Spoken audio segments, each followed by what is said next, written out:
Hello বন্ধুরা, তোমরা সবাই কেমন আছো? তো আশা করছি ভালো আছো। তো আমরাও ভালো আছি। তো দেখো, আমি একটু খারাপ আছি কারণ এই সমস্ত কাজ করে কিন্তু ওর বাবা এখন দোকানে বেরিয়ে গেছে। এবার আমি কিন্তু ফ্রেশ হয়ে তারপরে এই যে সন্ধেটা দিলাম, দিয়ে এখন একটু কফি বানিয়ে নিয়েছি। এই সারাদিনের ক্লান্তিটা কিন্তু এখন দূর করবে আমার, ঠিক আছে, এটা খেলে। আর সত্যি কথা বলতে মানে সারাদিন মানে কাজ আর কাজ, দৌড়ঝাঁপ, মানে এত রান্না বাড়া সব করে কিন্তু আর ভালো লাগে না। আর আমি কিন্তু সেরকম ভিডিও এখন আর দিতে পারছি না। তোমরা আমার পাশে থেকো। আর কি বলবো,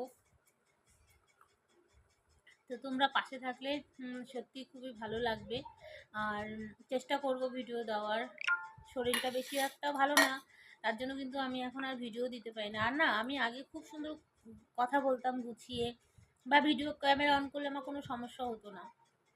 বিশ্বাস করো, অনেকের হয়তো প্রথম প্রথম লজ্জা লাগতো, কিন্তু আমার অতটা লজ্জা লাগতো না। কিন্তু আমি যত দিন যাচ্ছে, যত বয়স হচ্ছে, যত সময় চলে যাচ্ছে, দেখো আমার কথাগুলো কিন্তু ভালো হচ্ছে না, বা আগে থেকে অনেক খারাপ হয়ে গেছে। আমি গুছিয়ে এখন কথা বলতে পারছি না, বা কি বলবো, মানে সত্যি আমার কোনো সেই এনার্জিটা কিচ্ছু নেই। কারণ সমস্ত সারাদিন এই খেটে তারপরে তোমরা আমার মানে চ্যানেলে গেলে কিন্তু তোমরা বুঝতেই পারবে যে আমি কি সারাদিন করি, সেগুলো নিশ্চয়ই তুমি জানতে পারবে। তো বন্ধুরা, তো আমাদের তো মোমোর ব্যবসা, তারপরে ফাস্টফুডের ব্যবসা, তো আমাকে সেখানে সমস্ত রান্না বান্না আমাকে করতে হয়, তারপরে মোমো বানাতে হয়। ওইটাই মানে তোমাদের কাছে বলছি। তো ওর বাবা, আমাদের দোকান আছে, তো সেখানে ওর বাবা 5টায় বেরিয়ে যায়, আর আমি কিন্তু তারপরে বাড়িতেই থাকি।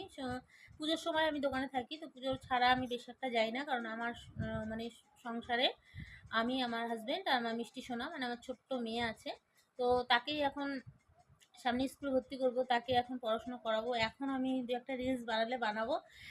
তো যা পড়ে আছি তাই পড়েই তারপরে আমি ইয়ে করব, মানে রান্না করব, রাতে রুটি, তারপর মিষ্টি সোনাকে পড়ানো আছে। মানে এই সারাদিন সারাদিন এইগুলো চলছে, ঠিক আছে। তো আমার কাজের প্রেশারে নিজের দিকে তো যত্ন নেওয়া একদমই হচ্ছে না, কেমন হয়ে যাচ্ছি দেখো, চোখগুলো পুরো ঢুকে গেছে। আর এত কথা বললাম কেন জানো, কারো কাছে বলার মতো আমার কেউ নেই।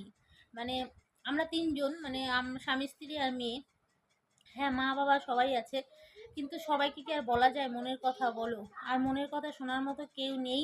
তাই তোমাদের কাছে বললাম, তোমরা অবশ্যই শুনবে। আর যদি না শোনো তাহলে আর কিছু করার নেই। যদি ভালো লাগে তাহলে লাইক কমেন্ট শেয়ার করে দিও বন্ধুরা। আর তোমরা ভালো থাকো, সুস্থ থাকো। টাটা।